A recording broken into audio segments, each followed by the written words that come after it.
Welcome to the third day of the AccelRite conference. Today, we will examine how to balance ethical requirements with African traditions in obtaining a signed written consent form for research. Brief history. Informed consent is a cornerstone of ethical research, rooted in the commitment to respect and protect human participants. The history of informed consent is closely linked to events that underscored the need for ethical oversight in scientific studies. Let's explore its origins and importance.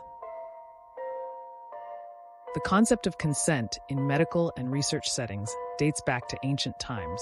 However, it was not until the 20th century that informed consent gained its current significance.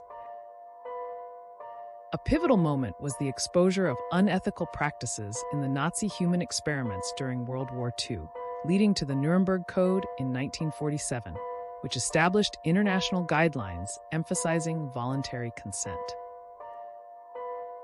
Despite these developments, unethical research continued. Notably, in the United States, the Tuskegee syphilis study, conducted from 1932 to 1972, withheld treatment from African American men without their consent, causing significant harm. Public outcry following its revelation further prompted the development of robust ethical standards.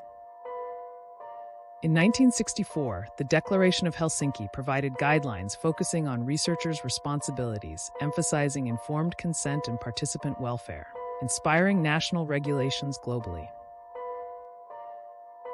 The Belmont Report of 1979 in the U.S. articulated principles of respect for persons, beneficence, and justice in research ethics, reinforcing informed consent's role.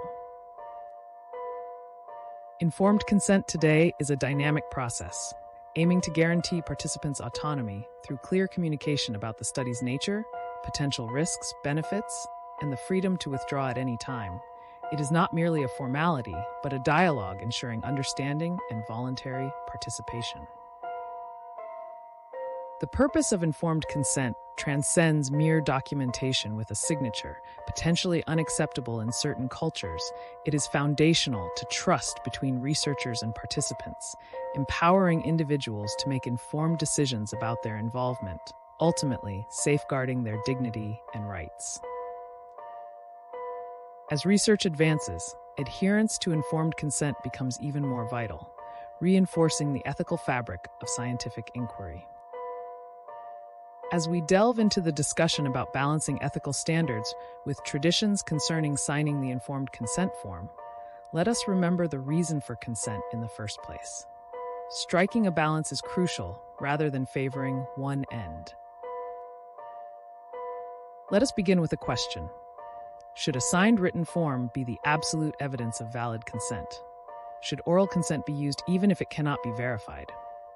Should other means of consenting participants, which must be verified, be employed? Should the approach be on a case-by-case basis? Let's return to Africa and reflect on our local traditions of respect and honor. In the next story, we need to strike a balance after watching the video, as extremes can be dangerous. We will uphold the original goal of informed consent while also considering local traditions. If we fail to do this, there may be significant implications.